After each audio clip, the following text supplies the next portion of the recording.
जय गुरुदेव जय गुरुदेव।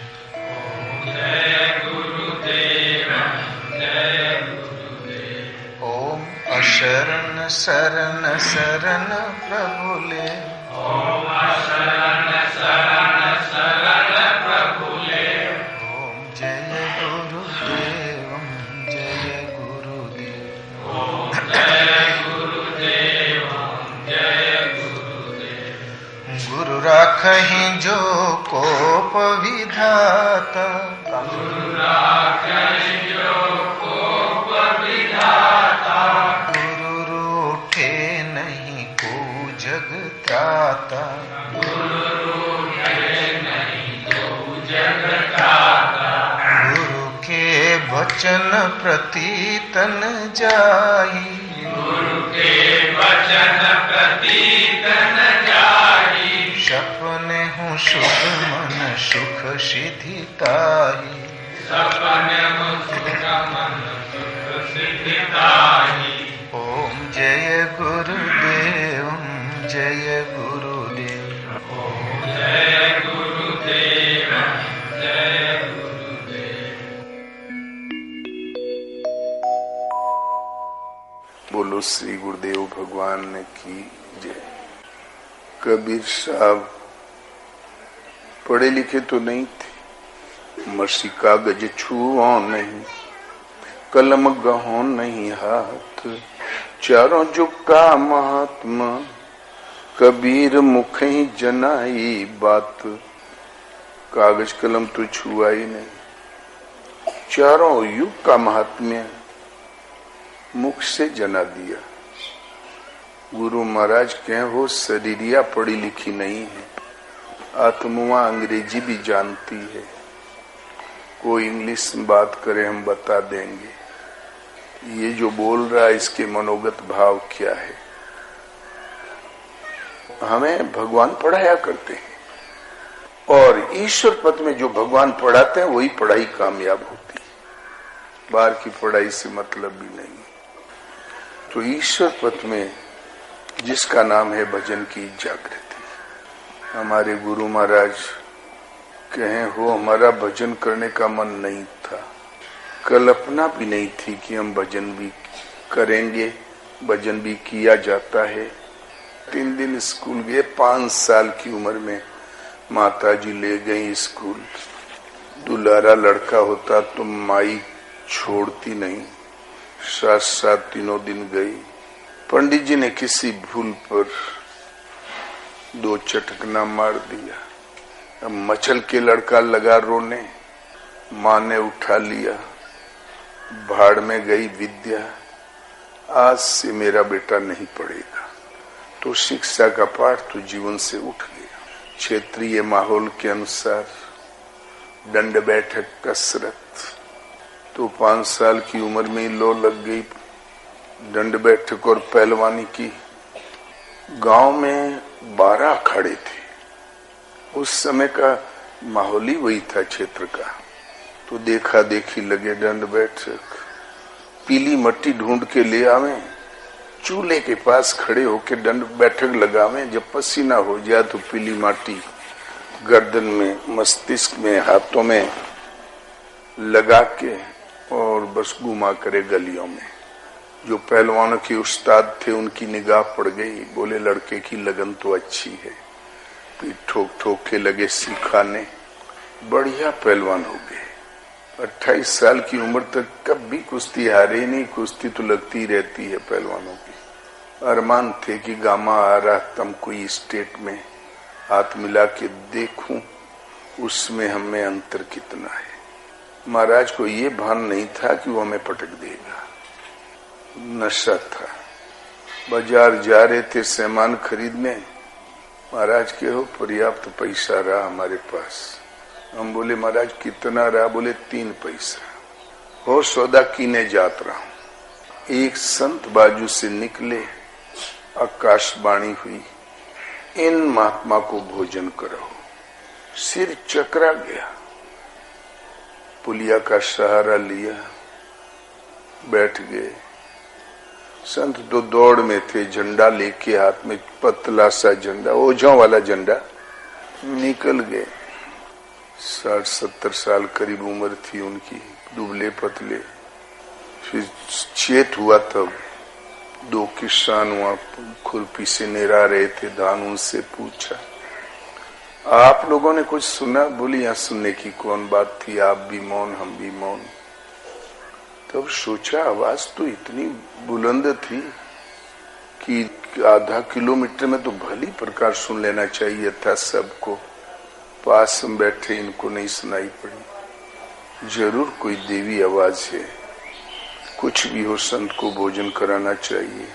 लगाया दौड़, दिन भर ढूंढा, शाम को टकराए वो, भोजन कराया।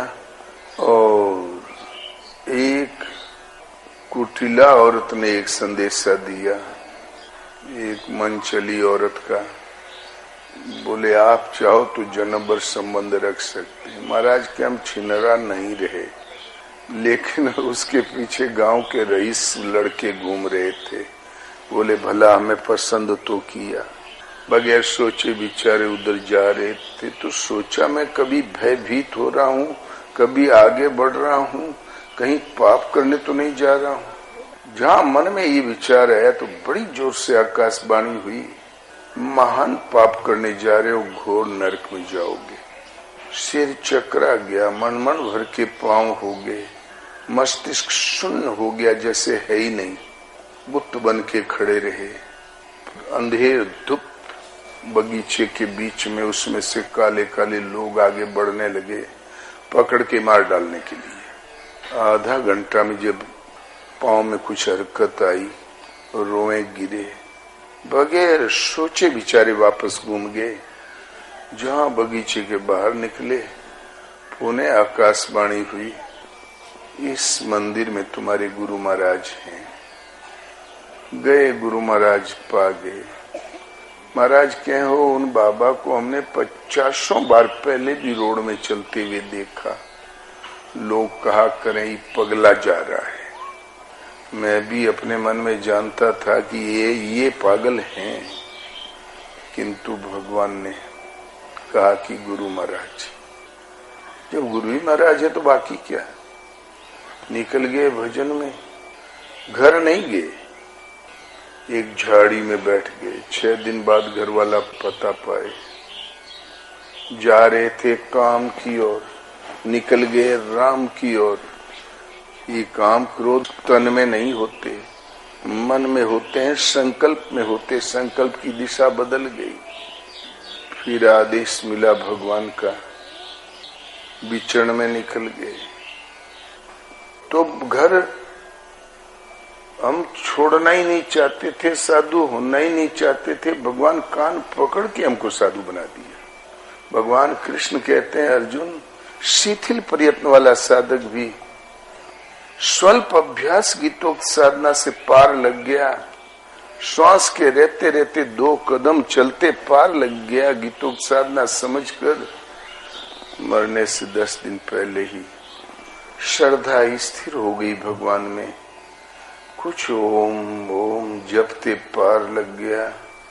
समर्पण के साथ बीजारोपण तो हो गया। श्रद्धा का बीज, समर्पण का बीज, साधना जागृत वर हो जाए तो अगले जन्म में यदि 2 कदम चल चुके हो तो तीसरा ही कदम उठेगा और आगे पड़ेगा। अगले जन्म में आकंठ विषयों में डूबा हुआ होने पर भी अनायासी पिछले जन्म के बुद्धि संयोग को प्राप्त कर लोगे। जहाँ साधना छुट्टी थी वहीं से आरंभ हो जाएगा और वहां पहुंच जाओगे जिसका नाम परम गति है, परम धाम है, मेरा निस्वरूप है। महाराज के 4 महीने में भजन जागृत हो गया। गुरु महाराज ने भजन तो पहले शुरुआत में ही बता दिया था। ऐसे श्वास का जाप करो, ऐसे ध्यान धरो, ऐसे ब्रह्म विद्या जपो, ऐसे बैठो, ऐसे उठो। फिर भी भजन से कोई मतलब नहीं। 4 महीने में भजन हृदय से जागृत हो गया। भगवान उठा के बैठाने लगे, उठ बैठ कर भजन, ऐसे भजन कर, भजन पढ़ाने लगे, सिखाने लगे। जगाने लगे, बैठाने लगे। कोई छोटे बच्चे को उठा के बैठावे, चलावे उंगली पकड़ के, और भजन जागृत हो गया। महाराज के और शरीरिया पढ़ी लिखी नहीं है, आत्मा अंग्रेजियों जानत। कभी कभी रामायण मंगवावे, देख मैं रे और मैं जानत। खोले किताब, उंगली घुमाते घुमाते ले जाए, बोले देखी रे लिखा है, चाहे वो रावणे लिखा हो। देखी मैं लिखा है, भले ही मंदोदरी लिखा हो, मैं रे और मैं पढ़ा हूं रे। पढ़ाई का तो ये हाल। लेकिन जब बाणी निकले तो बड़े बड़े प्रोफेसर, वाइस चांसलर, डीन जब पहुंचे तो उनकी विद्या का कोई उपयोग नहीं। महाराज कहे हो, हम कहीं आंखी की देखी, तुम कहो कागज की लेखी, हमार तुहार मनवा एक कैसे हुई। तो ईश्वर पथ में ये जो लिखा पड़ा ये काम नहीं देता, ये आधी दूरी तक है, भजन की जागृति तक ही है। जागृति के पश्चात वो वेद अपरुषी वाणी रोज ही उतरती है पुस्तक, और साधु उसी को पढ़ता और चलता है। गुरु महाराज विचरण करते हुए पहुंच गए हरिद्वार, और हरिद्वार से चले, सोचा चली बद्रीनाथ की ओर, ऋषिकेश, और ऋषिकेश से आगे बढ़ गए, पहाड़ी चढ़ गए बद्रीनाथ की ओर। पहाड़ चढ़े ही थे, बढ़िया शीतलहरी हवा चल रही थी, बर्फीली। 5 महात्मा बैठ के चिलम बना रहे थे गांजा।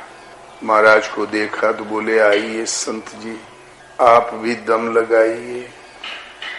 महाराज भी कहे, हम भी बैठ गए। सोचा ठंडी है, दम लगा लेंगे तो थोड़ी गर्मी आ जाएगी। महाराज के शरीर पर एक भी वस्त्र नहीं, केवल एक कमंडल, पतली सी छड़ी। उस गांजे में संख्या मिला रखा था। संख्या भी एक नशीला पदार्थ होता है। महात्मा लोग गांजा तैयार होने पर खुद नहीं पीते, वो भी चिलम की भी एक मर्यादा होती है। दूसरे की ओर बढ़ा देंगे, लीजिए संत जी चेताइए। तो एक बाबा पीने के लिए बड़े आतुर थे, विकल थे। उन्होंने हाथ बढ़ाया, चिलम ले लिया और खींचने लगे। सुर सुर सुर जब लपट उठने लगी चिलम में तो जोर से खींचा, श्वास नीचे की नीचे, ऊपर की ऊपर, और गिर गए। चिलम इधर और बाबा जी इधर, और मर गए। सब बाबा उठ के भागे, इतना अनायास भागे। महाराज कहते हैं हम भी भागे, बगैर सोचे बिचारे। 15 कदम भागने के बाद हम खड़े हो गए। हमने विचार किया कि मैं क्यों भाग रहा हूँ, ये क्यों भाग रहे हैं। घूम के देखा, बोले ओ ये मर गया है, इसलिए डर की वजह से भाग रहे हैं। तब खड़े हो गए। साधु हो कि भाड़ हो, मर गया तो क्या हो गया। हम पीते हम मर जाते, तुम पीते तुम मर जाते, ये कोई पाप है। अरे थोड़ी संख्या की मात्रा ज्यादा हो गई और क्या हो गया। रुको, अन्यथा रिपोर्ट करके सबको बंद करवा दूंगा। सब लौट आए। पास ही में गांव था, पहाड़ी। सबको बुलाया, पंचायतनामा लिखवाया, उन महात्मा को रफा दफा किया, अंत्येष्टि करवाया। फिर वो 4 महात्मा बच्चे थे, वो आगे बढ़ गए बद्रीनाथ की ओर, और महाराज ने उनका साथ छोड़ दिया। और बोले सुबह सुबह अच्छा बिघन पड़ गया। एक सड़क दिखाई पड़ी, उस सड़क को पकड़ लिया। जिधर जाओ संग दोष। सोचा सड़क है तो कहीं गांव ग्राम भी होगा। वो फॉरेस्ट का रास्ता था, वन विभाग का। चलते ही चले गए। सुबह 6-7 बजे के चले हुए, शाम को 6 बजे जंगल और ही घना होता चला गया। एक विशाल वृक्ष के नीचे पहुंच गए, बैठ गए। तब भगवान ने कहा, बैठना चाहते थे, यहीं बैठो, यहाँ तुम्हें भगवत स्वरूप की प्राप्ति होगी, सारी स्थितियां मिलेंगी, सिद्धियां मिलेंगी, तुम्हारे द्वारा जनता का कल्याण होगा भरपूर, और यहाँ पत्ते पत्ते में लट्टू लग जाएंगे, तुम्हें प्राप्ति हो जाएगी, यहाँ तुम्हारा आश्रम बन जाएगा, तुम यहीं रहो। महाराज बहुत खुश थे। 1 दिन, 2 दिन, 3 दिन, चौथे दिन भगवान ने बढ़िया सगुन मिल रहा था, बोले बैठे रहो। हाथियों की ताजी लीद पड़ी हुई थी चारों तरफ। देहरादून में हाथी तब भी थे, आज भी हैं जंगल में। चौथे दिन भगवान ने ब्रह्म बेला में कहा, न पानी पिए न कहो न खाना खाने को, कुछ नहीं, ठीक है, बैठे रहो, यथावत सब ठीक होगा।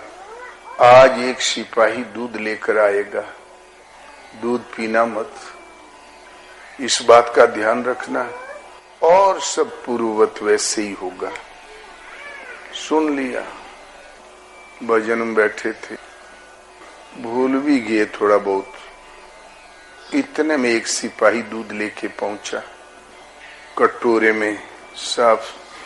बोले भगवान दूध सेवन कर ले, मैं इसी वन विभाग का सिपाही हूँ, 4 दिन से बराबर आप पर दृष्टि गड़ाए हुए हूँ, आप उठ के कहीं नहीं गए, जैसे कि तैसे बैठे हुए हैं, कृपया दूध सेवन कर ले, मैं बराबर सेवा करता रहूंगा, आप यहीं विराजे।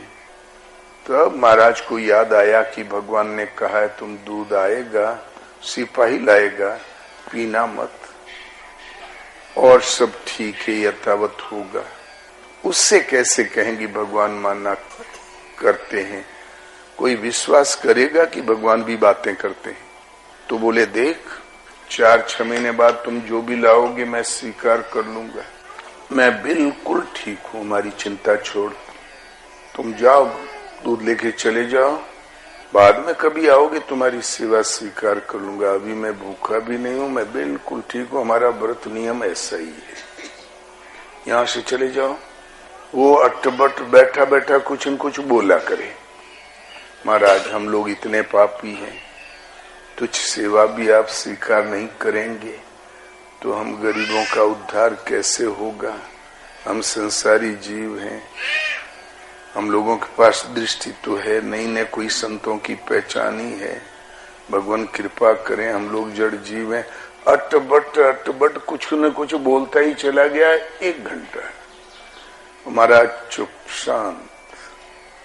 उससे जीव छुड़ाने के लिए महाराज झुंझलाहट में उसका कटोरा उठाया और पी गए। बोले ससुरा ने चुप्पे रहते न चलाऊ जाते, न चुप रहता है न चला ही जाता है।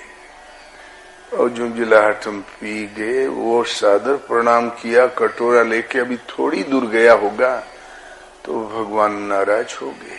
बोले क्यों रे, मना किया था दूध मत पीना, पी लिया, अब यहाँ कुछ नहीं होगा, भागो यहाँ से, तुम्हारे में रहने की क्षमता ही नहीं है, तुम यहाँ नहीं रह सकते, अभी बिल्कुल क्षमता नहीं है। जब मना किया फिर भी पी लिया।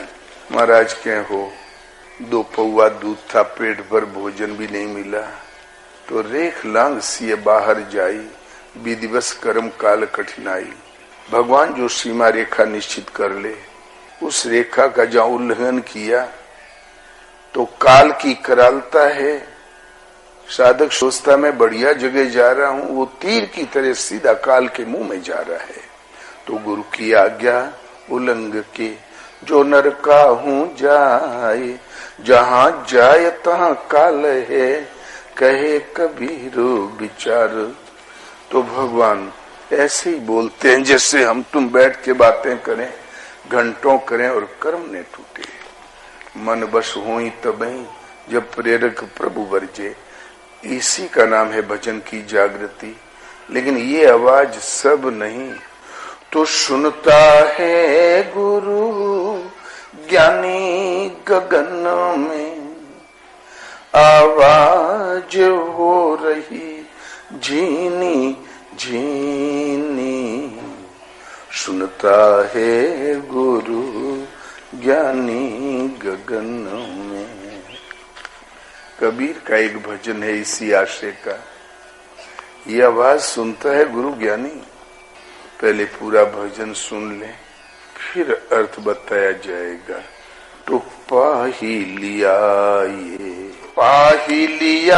ये नाद बिंदु से, पाछे जमिया पानी, सब घट पूरन बोली रहा है, अलख पुरुष निर्वाणी हो जी। सुनता है गुरु ज्ञानी गगन में, आवाज हो रही ओ झीनी झीनी। भगवान के घर से तो निर्दोष निर्मल ही आया था। ये एक लाइन बीच में चेतावनी के रूप में दे दिया।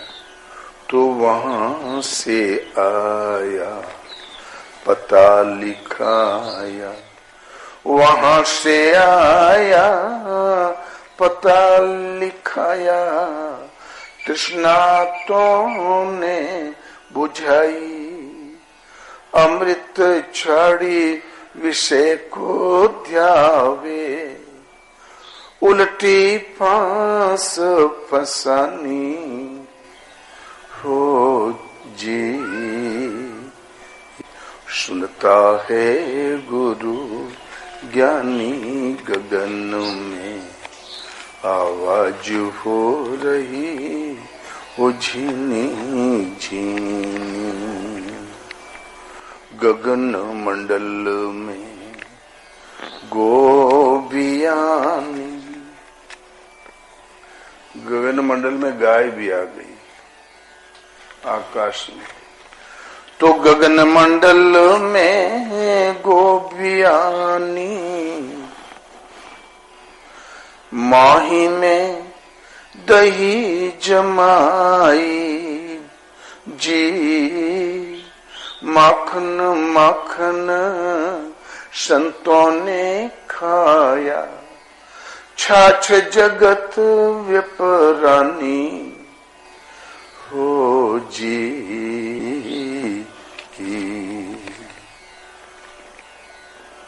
आकाश में कई चमत्कार देखने को मिले।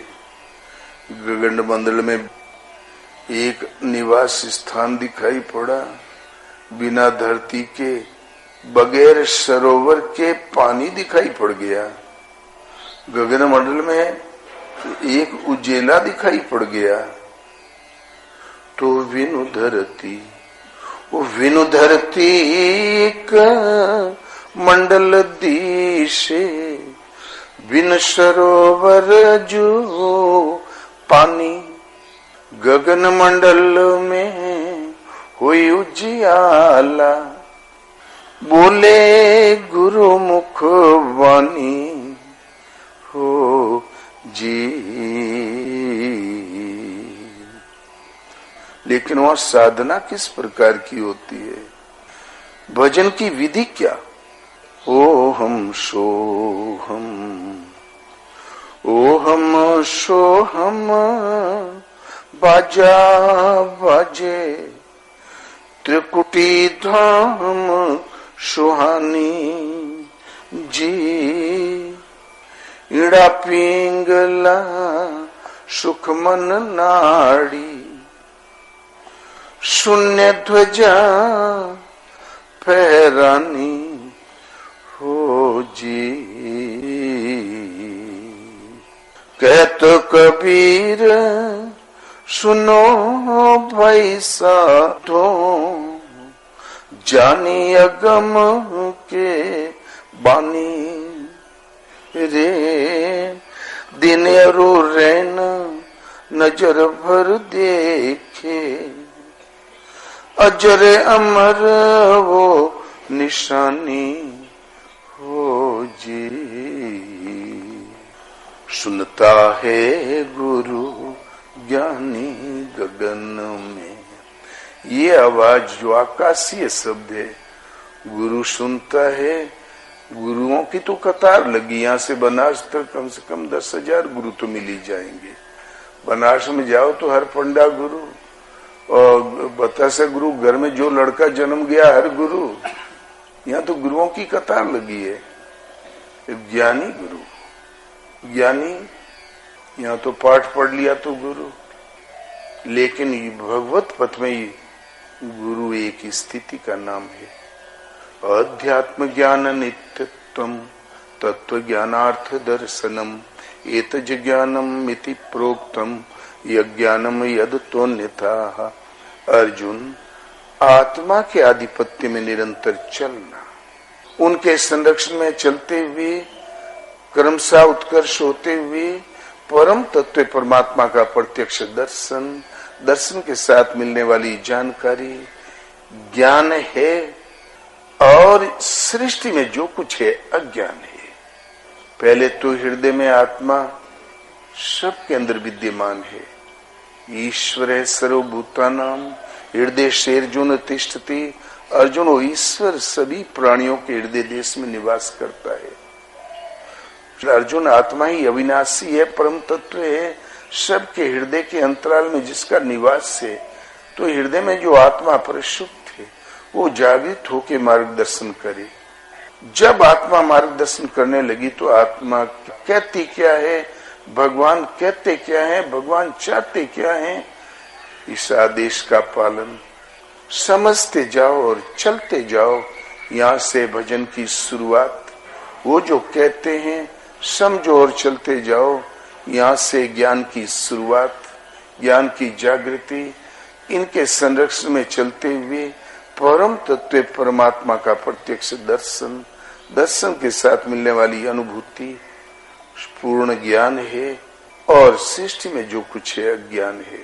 जो इससे प्राप्त है वो ज्ञानी गुरु। तो सुनता है गुरु ज्ञानी गगन में, आकाश में। आकाश कहते हैं पोल को, शून्य को। ये आकाश, ये पृथ्वी, ये वायुमंडल, ये संसार का क्रम है। क्षिति जल पावक गगन समीरा पंच रचिति अति अधम शरीरा। ये तो पंच महाभूत है। सृष्टि का अनंत काल से सृष्टि का सृजन चल ही रहा है, ये अनादि है। लेकिन योग पथ में ये आकाश कहते हैं पोल को, शून्य को। चित्त तो इतना बड़ा जितना संसार। तुलसीदास के चिद विलास जग बूझत बूझत बूझे। चित्त का पटपसार ही जगत है। लेकिन ये बात समझ में आते आते, अभ्यास करते करते एक दिन समझ में आ जाता। जी चित्त जब ठहराव लेता है तब तो ये भटकने वाला चित्त सिमट के, वायु से तेज चलने वाला मन सिमट के शांत स्थिर हो जाता है, ध्यानस्थ हो जाता है। भले बुरे संकल्प जब शांत हो जाते हैं, बांस की तरह चित्त वृत्ति जब स्थिर हो जाती है, इसका नाम है चिदाकाश। चित्त जब शून्य में स्थिर हो जाता है, मन के अंतराल में न भले उद्वेग उठते हैं न बुरे, न बाह्य वायुमंडल के संकल्प अंदर प्रवेश कर पाते हैं। श्वास एकदम बांस की तरह खड़ी हो गई, इसका नाम है चिदाकाश। जास मन की दृष्टि का नाम है सूरत। ये सूरत एकदम बांस की तरह स्थिर खड़ी हो गई। चित्त जिस क्षण आकाशवत हुआ, एक पल के लिए हुआ, तो प्रकृति से संबंध टूट जाता है, माया से, परमात्मा से जुड़ जाता है। तो फिर वो आकाश में प्रभु की आवाज जागृत हो जाती है। श्रद्धा से संबंध जुड़ जाती, तब भी जागृत हो जाती है। और उस आवाज को सुनता है गुरु ज्ञानी। संपूर्ण आवाज को तो गुरु ज्ञानी सुनता है। लेकिन आप हम सब में जागृति किसी सदगुरु के द्वारा टूटी फूटी सेवा करने से, उनके निर्देशन में टूटी फूटी साधना करने से ये भजन जागृत हो जाया करता है। ये न लिखने में आता है, न वाणी से कहने में आता है। किसी अनुभवी महापुरुष के शरण सानिध्य में टूटी फूटी सेवा करने से, टूटी फूटी साधना करने से भजन जागृत हो जाया करता। वो प्रश्न अलग है। तो सुनता है गुरु ज्ञानी गगन में, जहाँ सूरत शून्य में स्थिर हुई, एक पल रुकी, तुरंत वो आकाशीय शब्द प्रसारित हो गया। सुनता है संपूर्ण तो गुरु ज्ञानी गगन में आवाज हो रही, झीनी झीनी, आहिस्ते आहिस्ते झीनी झीनी मधुर मधुर आवाज वो हो रही है, वो निरंतर हो रही है। इस आवाज तक पहुंचने के लिए अभ्यास जरूरी है। तो पाही लिया ये नाद बिंदु से, पा माने प्राप्त करना, पाना, ये पूर्ण शब्द है। पाही लिया ये नाद बिंदु से, पाही लिया, आखिर श्रम करते करते प्राप्त कर ही तो लिया। क्या प्राप्त कर लिया? नाद माने ध्वनि। कहां से प्राप्त किया? बिंदु से।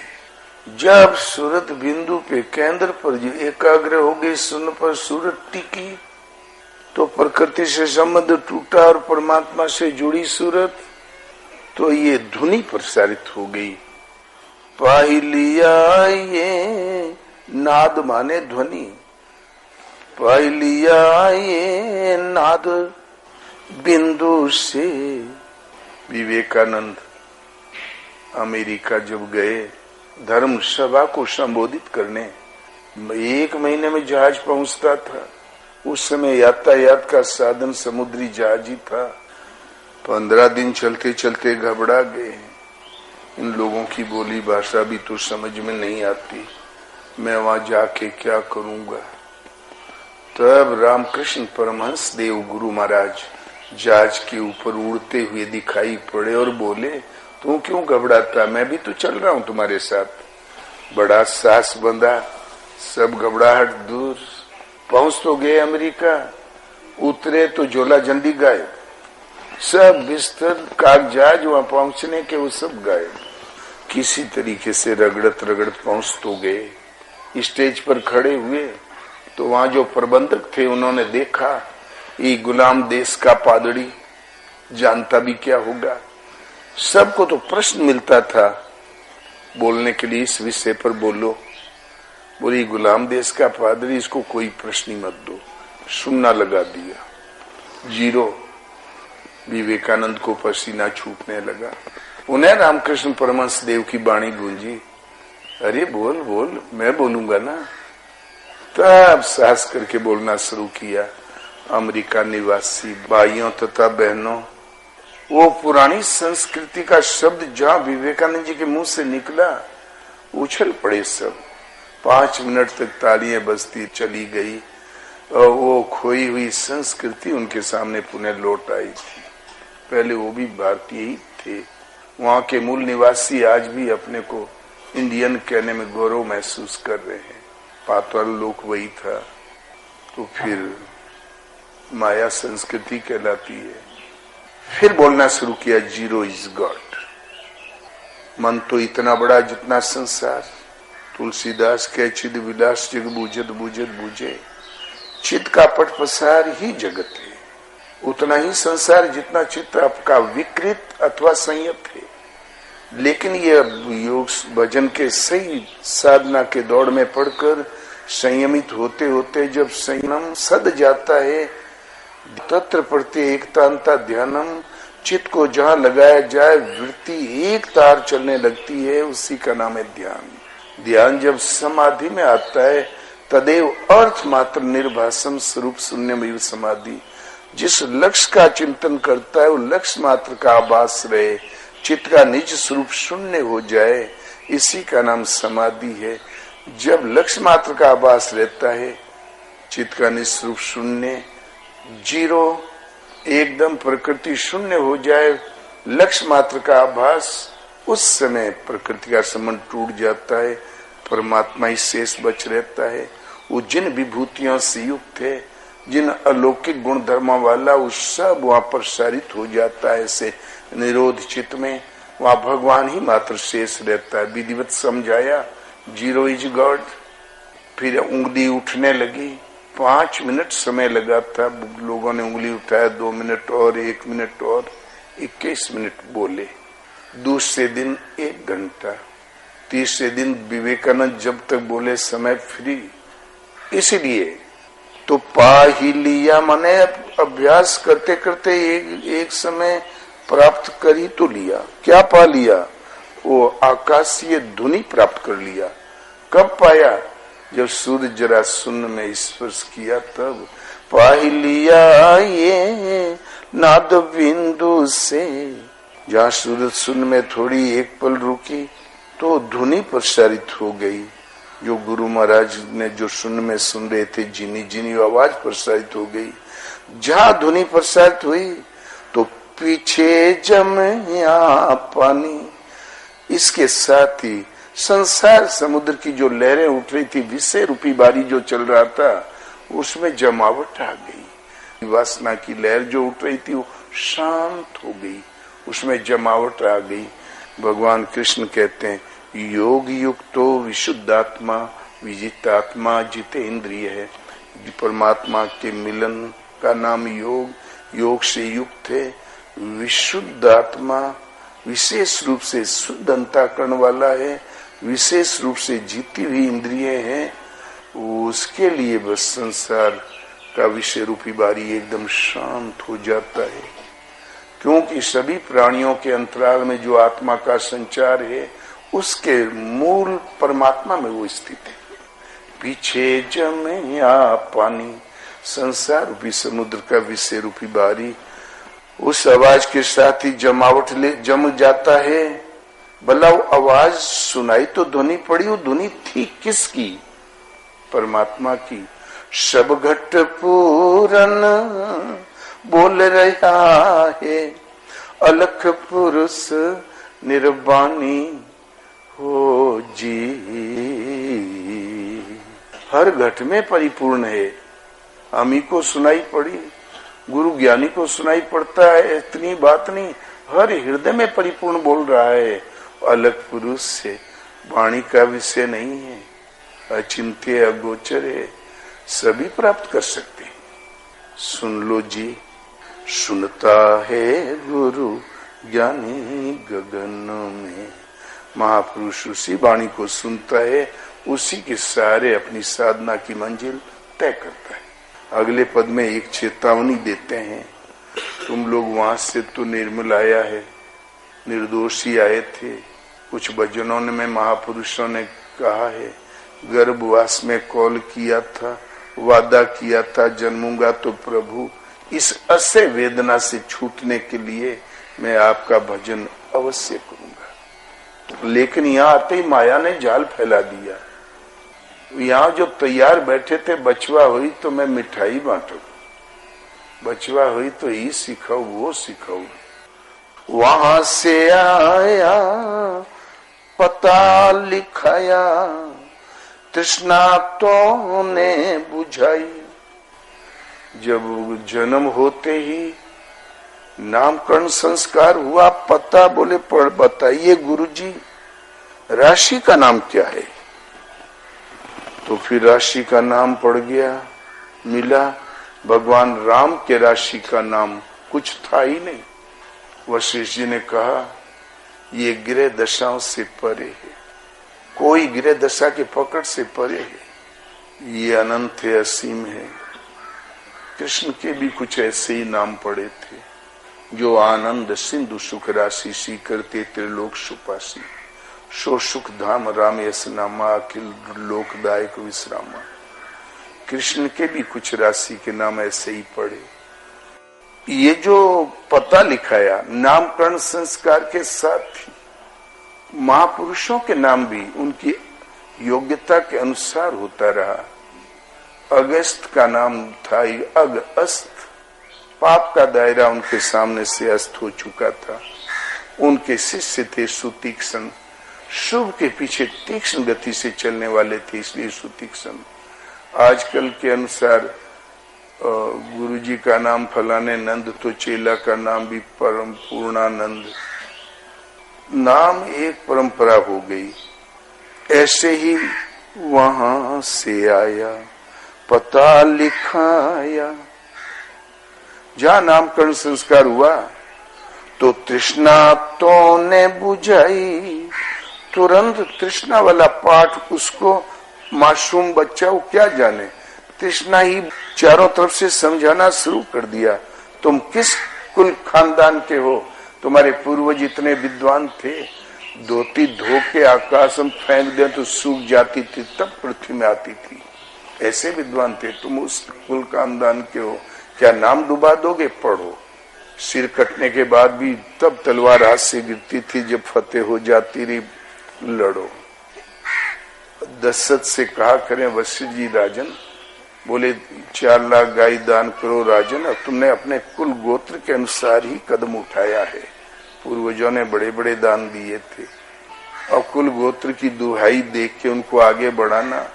तृष्णा तो ने बुझाई, तृष्णा वाला पाठ उसको समझाना बुझाना शुरू किया। अब बेचारे को सिखाया वही गया था, आया तो था भजन करने। अमृत तत्व एक आत्मा, आत्म पद को छोड़ के अमृत छाड़ी विषय को ध्यावे, और विषय की ओर विषय को ध्यावे। कदाचित पूजा करने जाएगा तब भी प्रार्थना बदले में वही चाहेगा। विषय को ध्यावे, उल्टी फांस फसानी, उल्टी गले में फांसी फंसा लिया। वो फांसी छुड़ाने के लिए दुर्लभ तन मिला था। मानस में कहते हैं, नर तन भव बारिद कहूं बेरो, सन्मुख मरुति अनुग्रह मेरो। मानव तन भव सिंधु से पार होने के लिए जहाज है, मेरी अनुकूलता ही अनुकूल वायु है, सदगुरु कर्णधार है, केवट है। भव सिंधु से पार करने के लिए समर्थ केवट कर्णधार हैं, पार लगाने वाले कप्तान हैं। ये दुर्लभ साज है, कदाचित सुलभ हो गया। और जो न तरे भव सागर, नर समाज यस पाई, शो कृत निंदक मंद मति, आत्मा हन गति जाई। ऐसा दुर्लभ साज पाकर भी जो भव सिंधु नहीं पार होता, वो कृत निंदक करने से कतराता है, कल पर टालता है और अपनी आत्मा का हत्यारा है। तो उल्टी फांस फसानी, आया था छुड़ाने और उल्टी फांस फंसा दिया। अपने हाथों भर के रसरिया अपनी गटैया के फांसा, धोबिया जल बित मर्द पियासा। किंतु जो भजन की लाइन पकड़ लिया तब क्या मिला? तो गगन मंडल में गोपियानी, माही पे दही जमाई जी। जो सूरत आकाशवत हो गई, भजन का स्तर इतना उन्नत हुआ, सांस आई तोम गई तोम, चित्त वृत्ति सिमट के श्वास में समाहित हो गई, श्वास खड़ी हो गई नाम जपते जपते। आकाश कहते हैं पोल को शून्य में स्थिर अदर में टिक गई।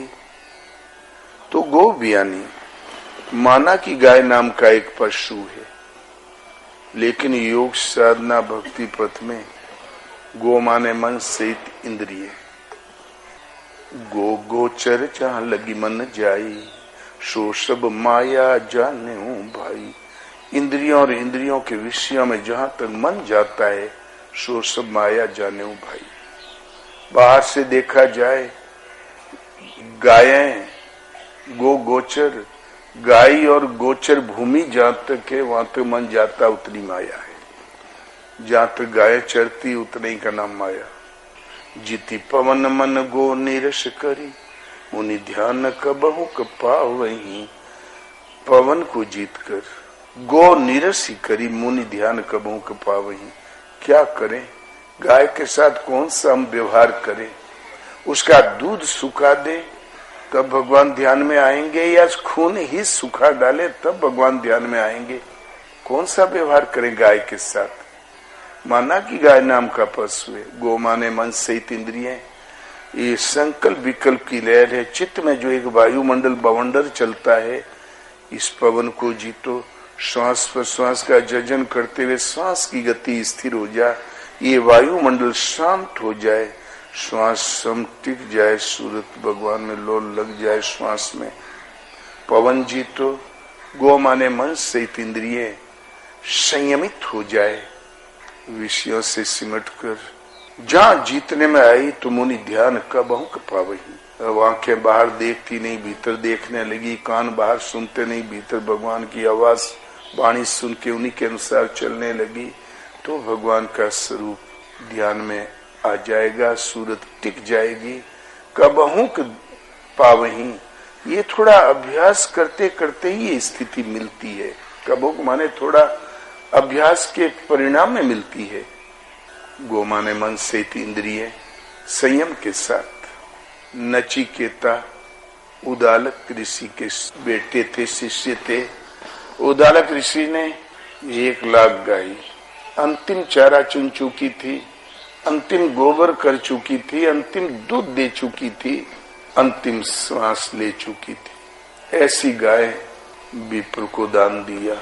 नचिकेता बोले, पिताश्री हमें भी दान दे दो किसी को। तो बोले, जाओ मैं यमराज को देता हूं। यमराज घबराए, बोले तुम ऐसा करो, राज ले लो, तुम्हारे पिता का खोया हुआ राज वापस देता हूं, ले लो। बोले नहीं भगवान, केवल आत्म दर्शन, स्पर्श और आत्मज्ञान और स्थिति चाहिए। बोले उसके लिए न परेशान हो, जो चाहो मांग लो। बोले केवल वो चाहिए। पहले बहुत चकमा दिया, फिर आत्म दर्शन, स्पर्श और स्थिति दिया। ये बताओ, बामन जाके चमड़े की कारखाना खोलेगा, गोबर उर्वरक भी नहीं देगी, दूध भी नहीं देगी, अंतिम दूध दे चुकी यहाँ पर, अंतिम गोबर कर चुकी यहाँ पर, अंतिम घास खा चुकी यहाँ पर, क्या करेगा ले जाके? वो तो मरना ही बाकी है, क्या चमड़े की दुकान खोलेगा? वास्तव में गो माने मन से इंद्रियां, विप्र माने जो ब्रह्म से संयुक्त थे, ब्रह्म स्थित थे, ब्रह्म जानेति ब्राह्मणा, ऐसे महापुरुष को समर्पण कर देते हैं। कब वो महापुरुष को संपूर्ण समर्पण तब है जब चित्त की लाखों प्रवृत्तियां सिमट के अंतिम परिणाम दे चुकी हो, अंतिम विषय रूपी रस खा के अब खाने की जगह न रह गई हो, और अंतिम सृष्टि में श्वास ले चुकी हो, तब वो समर्पित सदगुरु के प्रति हो गई। तो सब का नियमन करने वाला धर्म, भगवान का वो स्वरूप पहले देगा, ये लो वो लो ये लो, तो सब से कुछ भी इच्छा नहीं रह गई, तो अपना दर्शन, स्पर्श और स्थिति दे देते हैं। नचिकेता, न चित्त करता, चित्त जब न करता हो गया तो भगवत स्वरूप को प्राप्त हो जाता है, विलय हो जाता है। न कि कोई एक गाय ऐसी भी गाय होती है क्या? भजन करते करते नंदनी, जब भजन में आनंद मिलने लगा तो जो भी कामना करोगे मिलेगी। यही इंद्रियां संयम सज जाता तो आनंद प्रदायनी होती है, और वो आनंद विषयों में तो है नहीं। जो आनंद सिंधु सुख राशि, शीकर तेत्रे लोक सुपासी, जो आनंद के समुद्र है, सहज सुख की राशि है, उस सहज सुख राशि में से एक बूंद जिस पर छिड़क दे वो तीनों लोकों में सुपास पा जाता है। वो है केवल एक भगवान राम। जब वो आनंद की एक बूंद मिलने लगती है, कब? जब इंद्रियों का संयम इस ऊंचाई पे सद जाता है, तब यही इंद्रिय नंदनी कहलाती है। और इस तरह उठा तो कामधेनु, जो इच्छा करी हो मन माही, हरि प्रसाद कछु दुर्लभ नाही। जो मन में इच्छा करोगे वो भी सर्वित होने लगती है। भगवान ऐसी स्थिति में, वो बाहर कोई नंदनी नहीं, ये इंद्रियों का संयम का स्तर सधता जाता है। पहले वो नंदनी होती है, फिर कामधेनु, उनके द्वारा जो कामना पूर्ति होती है भगवान के द्वारा होती है। इसलिए सुनु सेवक, सुर तरु, सुरधेनु, विधि हरिहर बंदित पद रेणु। भगवान ही कल्प वृक्ष, भगवान ही कामधेनु है। वो कामना की पूर्ति जो होती इंद्रिय शास्त्र सदने पर भगवान के द्वारा होती है। इसलिए भगवान ही कामधेनु ने की कोई गाय। ये तो पहले देने लेने की वस्तु गाय थी, विनिमय की वस्तु गाय थी, नोट नहीं छपाता, दान पुण्य में दे ली जाती थी, वो बात अलग है। इसलिए जब सूरत आकाशवत हो गई, ये वशिष्ठ के पास थी। राज ने प्रयास किया हम डंडे के बल पर ले लें, डंडा ठोक ठाक के थक गए, पाए नहीं। ये तो जिसका संयम सदा उसके पास है, जो ही भजन करेगा वो पा जाएगा, अन्यथा असंभव। इसलिए गोमा ने मन से इंद्रियां जहां संयम साधते जाओ मिल जाओगे, मिले अवश्य मिलेगा। कबीर इसी आशय को प्रस्तुत करते हैं, जहाँ सूरत आकाशवत हुई तो गगन मंडल में इंद्रियां जब संयम सद गया, मन सहित गोपियानी, वो माने ऐसे संयत इंद्रियों के अंतराल में से ईश्वरीय विभूतियां प्रसारित तो होने लगी। वो कण कण में व्याप्त है, सर्वत्र है, सर्वज्ञ है, वो प्रसारण मिलने लगा। और वो जो प्रसारण मिला तो हृदय के अंतराल में, माही माने भीतर, माही में दही जमाई जी, और माही माने भीतर, हृदय में ही ध्यान रूपी दही में जमावट आ गई। ध्यान के जमते ही माखन माखन संतों ने खाया, उसकी महिमा रूपी माखन तो संतों ने खा लिया। भगवान के ध्यान में और साक्षात्कार होने में जो महिमा प्राप्त प्रसारित होती, वो तो संतों ने ही सेवन कर लिया। वही जानता जिसके सामने वो घटित होता है। छाछ जगत व्यपरानी, और लेकिन उसकी शीतलता पूरे संसार को ठंडक पहुंचाती रही अनादिकाल से। उसके द्वारा ही भविष्य की आने वाली पीढ़ियां अपना रास्ता प्रशस्त करती आई है। भगवान कृष्ण कहते हैं, अर्जुन मैं सावधान होकर कर्म में न बरतूं तो समाज भ्रष्ट हो जाएगी, समाज वर्ण संकर हो जाएगी। मैं इस समाज का हत्यारा बनूं, क्यों कि महापुरुष जो प्रमाण कर जाता है, भविष्य में आने वाली पीढ़ियां ये समाज उसी का अनुसरण किया करती है। तो महापुरुष जो प्रमाण कर जाता है, समाज उसी का अनुसरण करता है और उसी साधना पथ पर अग्रसर होता है और ईश्वर पद का भागी होता है। तो छाछ जगत, उन महापुरुष की साधना पद्धतियां जो छोड़ जाता रिकॉर्ड, छाछ जगत व्यपरानी, उसकी शीतल छाछ पूरा जगत व्यवहार में लाता है। उसमें किसी की बपोती नहीं होती। वो मनुष्य मात्र के लिए समान ही प्रसारण करने वाले होते हैं, शीतलता प्रदान करने वाले होते हैं। तो छाछ जगत व्यपरानी हो जी, सुनता है गुरु ज्ञानी गगन में। भजन जागृति सदगुरु से, गुरु जो उससे जिससे वो ज्ञान जागृत है और जिससे साक्षात्कार है। आवाज हो रही झिनी झिनी, आकाश में वहीं रहने के लिए घर भी मिला, वहां बगैर तलैया के पानी भी मिला। तो बिनु धरती, ओ बिनु धरती मंडल दिसे, ओ बिनु धरती मंडल दिसे, बिनु सरोवर जो पानी रे। वहां आकाश में कहा जमीन, बगैर धरती के एक मंडलाकार स्थान दिखाई पड़ा, एक ठहराव दिखाई पड़ा। एक शब्द कबीर कहता, छाओ छाओ रे फकीर गगन में कुटी, आकाशी में घर बना के वहीं रुक जाओ। मनुष्य वास्तव में वहीं रहता है जहां उसका मन रहा करता है। जब सूरत एक बार आकाशवत हो गई, लौट के पृथ्वी पर नहीं आती। वहीं वो इस लोक से अच्छा स्वाद और अच्छी रहनी और अच्छी शांति पा जाता, तो क्यों लौट के आएगा। वहां एक ठहराव मंडल दिखाई पड़ा, रहने की जिस स्थान दिखाई पड़ा। ओ बिनु सरोवर जो पानी, सरोवर तो है ही नहीं, पानी दिखाई पड़ा, ब्रह्म पीयूष मिलने लगा। पानी दो प्रकार का होता है सृष्टि में, एक ब्रह्म पीयूष जो आत्मा की तुम्हारी निजी खुराक है, दूसरा विषय रूपी बारी जो जीवात्मा कितना भी भोगे फिर वो आगे कुछ और दिखाई पड़ेगा, तृप्त कभी नहीं होता। तो गोस्वामी जी ने निर्णय दिया है कि ब्रह्म पीयूष मधुर शीतल जो पेशो रस पावे, तो कत झूठ विलो की विषय रस मन कुरंग जो धावे।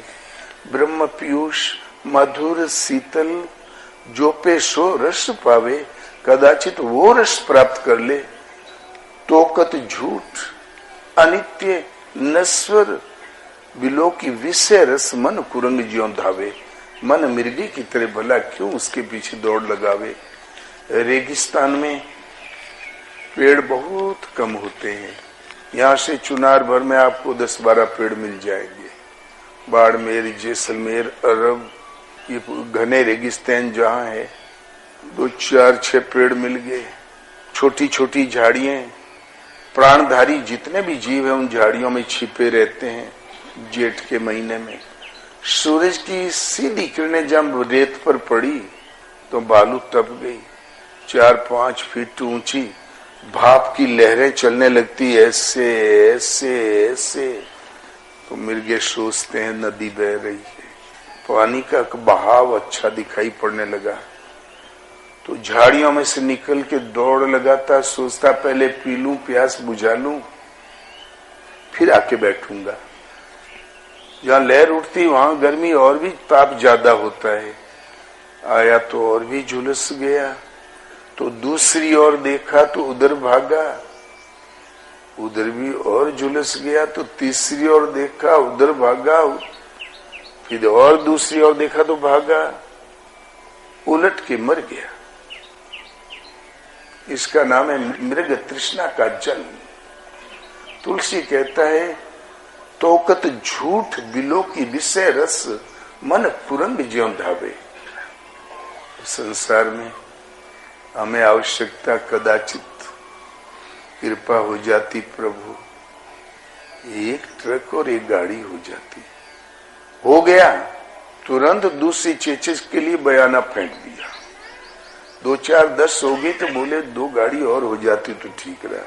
20-25 हो गई तो नींद हराम हो गई और फिर आगे बयाना फेंक दिया, और अंत में मरते समय अधूरी इच्छा छोड़ के गंगा लाभ। नहीं होता ऐसा। जिमी प्रतिलाभ लोभ अधिकाई, हर एक लाभ दूसरे लोभ को जन्म देता है, तृप्ति कभी नहीं। अरे शरीर की भूख कम होती जाती है और मन के लोभ बढ़ता ही चला जाता है। समुद्र किनारे समुद्र ने एक बार ऐसी लहर मारा कि मार रतनी रतन, तो लोग दौड़ दौड़ के भरने लगे, सब तिजोरियां भर लिया, लॉकर भर लिया, रतन ज्यों के त्यों। एक आदमी खोपड़ी पा गया, आदमी की लगा भरने, सब रतन भर गया, खोपड़ी आधी भरी नहीं। तो मनुष्य की खोपड़ी कबो ने भरी ठीक है ना, वही खाली की खाली। हाँ, तृष्णा। इसीलिए तो बिनु धरती एक, आकाश में शून्य में जहाँ सूरत लगी, धरती नहीं, लेकिन मनुष्य वहीं रहता है जहाँ उसका मन रहता। एक मंडलती से वहीं एक निवास स्थान मिल गया, सदा सूरत वहीं टिक गई। बिनु सरोवर जो पानी, वो ब्रह्म पीयूष मधुर शीतल जल मिला, और गगन मंडल में हुई उजियारा, एक प्रकाश मिला। आकाश में तो सूर्य चमकता ही है, लेकिन न तद भाष्यते सूर्यो न शशांको न पावकः यद गत्वा न निवर्तन्ते तद्धाम परमं मम। उस सहज प्रकाश स्वरूप ज्योतिर्मय परमात्मा को न सूर्य प्रकाशित कर सकता है, न चंद्रमा, न अग्नि ही। वो सहज प्रकाश स्वरूप है, जिनके तेज के एक अंश मात्र से सूर्य प्रकाशित होता है, चंद्रमा प्रकाशित होता है। करोड़ों सूर्य जिनके सामने जुगनू के तुल्य है। वो ज्योतिर्मय परमात्मा जहाँ शून्य में सूरत लगी तो गगन मंडल में होई उजियाला, वो ज्योतिर्मय परमात्मा का ज्योति वो उजेला प्रसारित होने लगा, परमात्मा का उजेला प्रसारित होने लगा, हो गया। भगवान का प्रकाश व्याप्त हो गया, उसने घेर लिया। जिससे जानना था उसी ज्योतिर्मय परमात्मा का आलोक जहाँ फैल गया तो बोले गुरु मुख वाणी। सुनता है गुरु ज्ञानी, जो ज्ञानी गुरु जो सुन रहा था, जो बोल रहा था, चेला भी बोले गुरुमुख वाणी, और गुरुमुख वाणी स्पष्ट होने लगी शिष्य के सामने। गुरु जब अपनाता गुरु ही बना देता, चेला कभी नहीं। शिष्य में भी वही प्रसारित हो गया। तो बोले गुरु मुख वाणी हो जी। लेकिन वहां तक की साधना तय करने में भजन किस विधि से किया जाता है? भजन की विधि सदा एक ही रही है, श्वास पर श्वास का जाप। तो ओहम सोहम बाजा बाजे, श्वास आई तो ओम, गई तो ओम, ओहम सोहम। गुरु महाराज कहें ओम का जाप कर, श्वास सिवाय नाम के और कुछ कहती नहीं है। मन को दृष्टा रूप में खड़ा कर दो, देखा भर करे कि सांस कब अंदर आई, क्या कहा, कब बाहर गई और क्या कहा। ये सिवाय नाम कुछ कहती नहीं। लेकिन जब तुम सुनते हो तो साएं साएं साएं साएं सुनाई देती है। क्यों? कि श्वास की निर्मल अवस्था से तुम इतने दूर भटक गए हो, इसलिए दूर की आवाज तो गोलमाल आती है। इस दूरी को कम करने के लिए तुम्हें नाम जपना पड़ेगा बेखरी वाणी से, माला से। राम राम जो व्यक्त होती इसलिए बेखरी वाणी जपो, व्यक्त होती ओम ओम ओम ओम राम राम जपो, शिव शिव भी जपो, जो अभिमत हो जपो। सब एक ही भगवान को इंगित करता है। वैदिक काल में गीतोक्त समय में ओम, भक्ति काल में राम, समय समय पर भाषा भेद से बदलती आई, भगवान एक प्रभु को ही इंगित कर रहे हैं। नाम जपो, वेखरी जो व्यक्त होता है खूब झूम के जपो, संकीर्तन वगैरह उसी के अंतर्गत है, खूब कीर्तन करो। फिर आस्ते आस्ते जब थोड़ी मन में टिकने की क्षमता आई तो फिर मध्यमा, मध्यमा ने धीमे, आहिस्ते आहिस्ते बैठ के जपो। जाप इस ढंग से करो, पास में बैठा उसको न सुनाई पड़े, तुम जाप भी करो सुनो भी। ये उच्चारण कंठ से होता है, शांत बैठ के कंठ से उच्चारण करो। हल्का जीभ का सहारा दो, जीभ से भी उच्चारण करो, लेकिन धीमा आहिस्ते करो। वो तेज था, ये मध्यम में, बस इतना ही फर्क है। वो ये जल्दी जल्दी होता रहेगा। और मन में टिकने की क्षमता आई तब फिर पश्यंती, पश्य माने देखना, ने जोर से जपो ना, आस्ते श्वास को देखो, मन को बाजू में खड़ा कर दो। श्वास कब आई कब गई इसको पहचानो, कब लौट के आई इसको समझो, बाहर कितनी रुकी इसको देखो, कब अंदर गई इसको पहचानो, अंदर कितनी रुकी इसको जानो, कब लौट के आई इसको देखो। 3-4 बार जब मन देखने लगे तो चिंतवन से नाम ढाल दो। श्वास आई तो ओम, गई तो ओम, ओम ओम ओम। मैं 25-50 नाम के बाद एक आध बार सोहम, ताकि मन की चाल बदल जाए, उच्चाटन खत्म हो जाए। दोनों का मतलब एक ही है। और फिर सो माने वह परमात्मा, एम माने आप स्वयं, ओ माने वह परमात्मा, एम माने आप स्वयं, दोनों का मतलब एक ही है। आजकल सोम शब्द थोड़ा बदनाम हो चुका है। घर छोड़ा, 4-6 महीना थ्योरी स्टडी किया, तब तक साधक, थ्योरी स्टडी कर लिया, थ्योरी समझ में आ गया, व्यक्त करते बन गया तो सिद्ध, मिल गया भगवान। कहा करो अहम ब्रह्मास्मि, एक ऐसी कुछ रूढ़ी फैल गई है जिसका मतलब कुछ नहीं होता है। ये तो वो ऐसा ही है, बैठे बैठे जीने का क्या हो गया, सारा हो गया।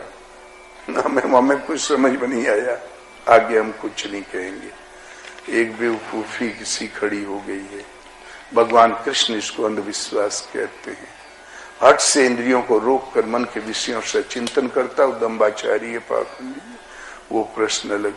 तो जहां ये जपो, चिंतवन से नाम ढाल दो।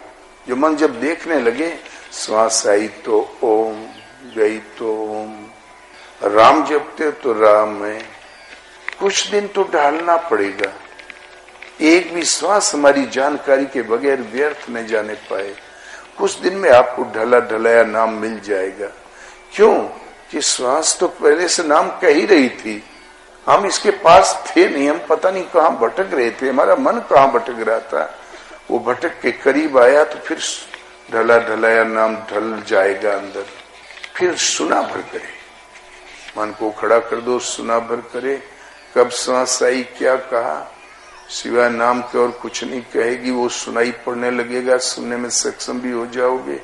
तो ओम ओम ओम ओम ओम ओम लो लग जाए। श्वास में सारी वृत्ति सिमट के प्रवाहित हो जाए। श्वास एकदम बांस की तरह खड़ी हो जाए। वृत्ति तेल धारावत खड़ी हो जाए। तेल जब गिरती है तो धारा धारा गिरती है, पानी की तरह टप टप नहीं गिरती। जब सूरत सांस में खड़ी हो गई तो ओहम सोहम बाजा बाजे। ऋणक धिनक धुनी अपने से उठे। इसको कबीर ने बाजा की संज्ञा दी। आस्ते आस्ते सूरत इतनी सूक्ष्म हुई कि तीनों गुण कूटस्थ हो जाए। न सात्विक संकल्प उठे, न राजसी उठे, न तामसी। तो त्रिकुटी धाम सुहानी। तीनों गुण जब कूटस्थ हो गए तो धाम, धाम माने आपका निवास, आवास, घर, ठिकाना मिल गया आपको। तीनों गुण कूटस्थ हो गए। ने सात्विक गुण टांग पकड़ के खींचता है, भगवान कैसे रहनी कैसी नहीं ये चिंतन आता है। न राजसी गुण कुछ भोग विलास ढूंढ रहा है, न तामसी गुण आलस्य निद्रा वाला पाठ पढ़ाता। तीनों शांत हुआ, प्रकृति से संबंध टूट गया। तो धाम माने भगवान, भगवान की शांत सम मुद्रा मिल गई। तो वो शांत सम स्थिति मिल गई। तो त्रिकुटी धाम बहुत सुहावना है। वो त्रिकुटी धाम सुहानी रे। इसमें भजन कैसे किया जाता है? ईड़ा पिंगला सुख मन नाड़ी। दाहिने स्वर को ईड़ा, बाई को पिंगला, और दोनों जब सम चलने लगे तो सुख मना, मन सुख पूर्वक श्वास में प्रवाहित हो जाए तो इसका नाम है सुख मना नाड़ी। ईड़ा पिंगला सुख मन नाड़ी। तो जब शून्य हो गई, न भले उद्वेग न बुरे, तो शून्य हो गई, सम चलने लगी, शून्य हो गई। तो शून्य ध्वजा फहरानी। जब शून्य हुई तो भजन पूर्ण हुआ। शून्य ध्वजा फहरानी, शून्य ध्वजा फहरानी। शून्य होते ही भजन की ध्वजा फहराने लगी। हो जी, सुन लो जी, भाई इतना ही करना है आपको। अंत में कबीर निर्णय देता है, सर्टिफिकेट मिल गया भगवान से। कहत कबीर, कहत कबीर, सुनो भाई साधुओं संतों, सुनो और ध्यान भी दो। जानी अगम के बानी रे। अचिंत्य है, अगोचर है, चित्त और चित्त की लहर से परे, बुद्धि और विचार से परे। गो माने मन से, इंद्रियों से अतीत। मनुष्य के पास जो यंत्र पकड़ने के जानने के उनसे अतीत है, इसलिए वो अगोचर है, अचिंत्य है, अगम्य है। इनकी गम पहुंच से परे, इसलिए अगम्य है। जानी अगम के बाणी, अर्थात उस परमात्मा की वाणी है, अगम्य है, अचिंत्य उसकी वाणी है ये। और ये वाणी आवाज भर नहीं सुनाई देती, प्रत्यक्ष दिखाई देती है। दिन अरो रैन नजर भर देखे, अजर अमर वो निशानी। दिन और रैन नजर भर देखे, ये आंखें तो देखती ही नहीं, दृष्टि भी अंदर ही की है। अहर निस नजर भर देखे, वो अचिंत्य अगोचर अगम की वाणी रात दिन नजर भर देखे, आंखों के सामने सदैव छाई रहती है। अजर है अमर है, अजर अमर वो निशानी। जो अजर है अमर है, अजर है अमरत्व प्राप्ति की यही निशानी है, अंतिम प्राप्ति की यही पहचान है। जिन्ने नन साहिब बसे पर छवि कहाँ समाए, भरी सराय रहीम लखी पथिक आप चली जाए। तो दिनेरु रैना नजर भरी देखे, अजर अमर वो निशानी। तुम अजर हो अमर हो, इसकी यही पहचान है, यही शिनाख्त है। एक पंडित जी थे, पुरोहित जी, उनकी जजमानी चारों तरफ थी 2500 गांवों में, और एक यादव परिवार भी शिष्य ही था। तो एक 60-65 साल का यादव, उससे कहा क्यों भगत, लड़कों बच्चों ने कारोबार संभाल लिया? बोले सब संभाल लिया गुरुजी, मैं खाली लाठी लेके 4 बिरहा गा लेता हूँ छुट्टा, और मेहमानी में घुमा करता हूँ, तुम हमारे साथ रहो। घोड़ी बांध छान दिया कर और पोथी 15 रख दिया कर। वो चल दिया। गुरुजी और चेला की उम्र एक ही थी। गुरुजी लटपटाए आए थे, बुजुर्गी थी। वो यादव तो 60 पर पाठा, 60 वर्ष में तो जवानी आती है। जन्म भर भैंस चराया, 4 किलो दूध पिया, मक्खन खाया, तो पीछे लाठी लेके चला कर। तो गुरुजी ने सोचा ये भैंस गाय जन्म भर चराया है, कुछ न कुछ चोरी करके भैंस गाय को जरूर दूसरे का खेत खिलाया होगा। चोरी करने का आदत तो इसकी है, हाथ लपक तो जरूर है, दूसरे का कुछ चुराने का अभ्यास आदत तो इसकी है। कुछ समझा दूं, देख गिरी चीज नहीं उठाना चाहिए। यात्रा आगे गई, पहाड़ के उस पार रास्ते में घोड़ी के पीछे कंबल रखा हुआ था। हिलने डुलने से वो खिसकने लगा कंबल और गिर गया। और दूसरे गांव में जब तख्त पर आसन लग गया, 15-50 भगत लोग बैठ गए। तो बोले बेटा ठंडी बढ़ रही, जरा कंबल तो ला। बोले गुरु महाराज यहाँ से 7 किलोमीटर दूर पहाड़ की ढलान पर गिर गया। बोले तुमने उठाया क्यों नहीं? बोले आप ही ने तो कहा था कि गिरी चीज नहीं उठाना चाहिए। बोले अरे तुम बहुत भोला भाला है, घोड़ी से गिरे उठा ले, दूसरे की गिरी ने उठावे। वो यात्रा आगे चली दूसरे गांवों की ओर। तो रास्ते में घोड़ी ने 4-5 बार लीद किया, तो उठा के साफी में बांधता चला गया। और जब सफेद चद्दर बिछ गई, तख्त पर गुरुजी बैठ गए, 150 भगत भी भाविक आके बैठ गए सामने। तब वो गठड़ी उठा के खोल के तख्त पर डेरी लगा दिया। बोले ये क्या है? बोले गुरुजी घोड़ी से आज यही गिरा। तो बोले अरे हद कर डाला तुमने। तो फिर लिस्ट बना दिया। बोले देख वस्तु गिरे उठा लिया करो, और सुबह 4 बजे नहाया करो, 10 माला जाप किया करो, और घोड़ी बांध करो। शाम को ऐसे करो, दोपहर में ये काम, इतना बजे ये काम करो, शाम को भी बैठ के भजन किया करो, स्नान जरूरी है। और 15-25 पॉइंट लिख के दे दिया। अब यदि इस लिस्ट के बाहर जाओगे तो तुम ही रहोगे या हम ही रहेंगे? बोले गुरु महाराज क्षमा करें, लिस्ट के बाहर मैं नहीं जाऊंगा। लड़कों से पढ़वा के लिस्ट को सही कर लिया, पहले लाइन का ये मतलब, बीच का ये मतलब, अंतिम का ये मतलब। 4-6 महीना बीता। एक बार पहाड़ के ऊपर से नीचे आ रहे थे, पगडंडी से इधर के गांव की ओर।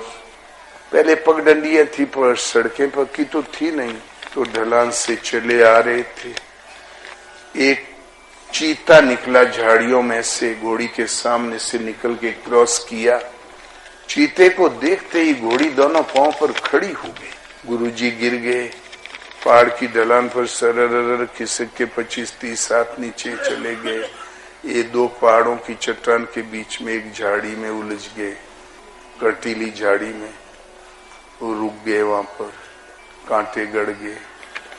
घोड़ी इधर उधर भग गई। बोले बेटा जल्दी कर, प्राण तो गए, निकाल निकाल। तो बोले गुरु महाराज थोड़ा धैर्य धारण करें, लिस्ट देख लेने दें, लिखा हुई तो निकालब, नहीं तो वहीं भजन करो। तो बोले ससुराल लिस्ट फाड़ के फेंक दे, पहले हमें निकाल। तो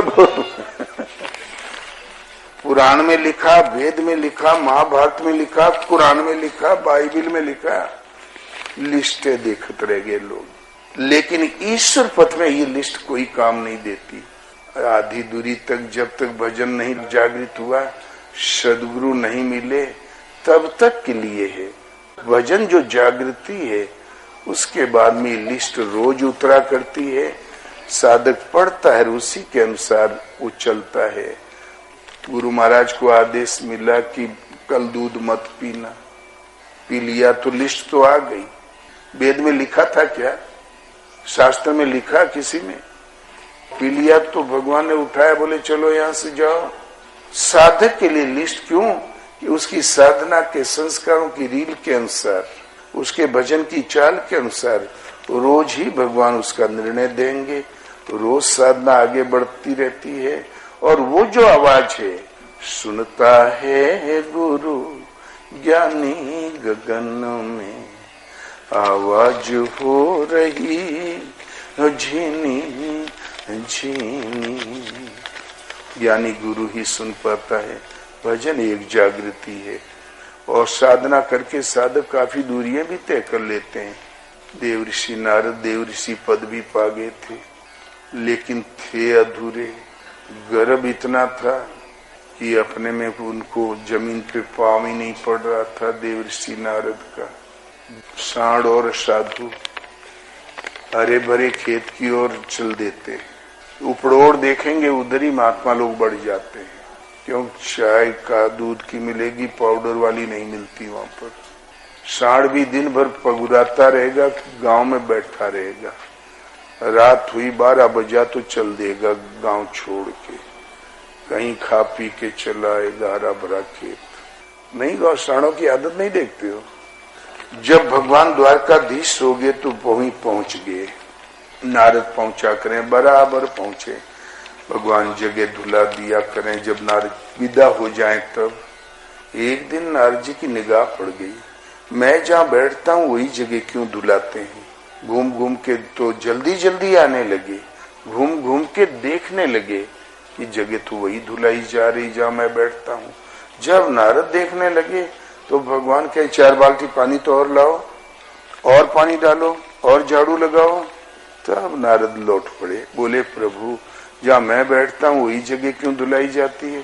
बोले नारद जी अशुद्ध हो जाती इसलिए धुलाई जाती। बोले भगवान संत बैठते हैं जगह तो पवित्र होती है।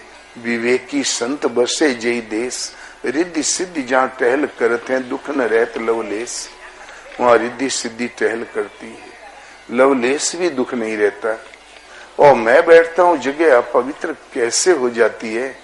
बोले नारद जी आप कहते हैं वो बात बिल्कुल सच है, किंतु आप उतने बड़े संत नहीं है। तब और भी नारद गर्म पड़ गए। बात क्या है भगवान, कमी क्या है? बोले तुम निगुरे हो। नारद बोले भगवान मैं और किसे गुरु बनाऊं, आप बन जाइए। बोले नारद तुम्हारा गुरु मैं तो नहीं हो सकता।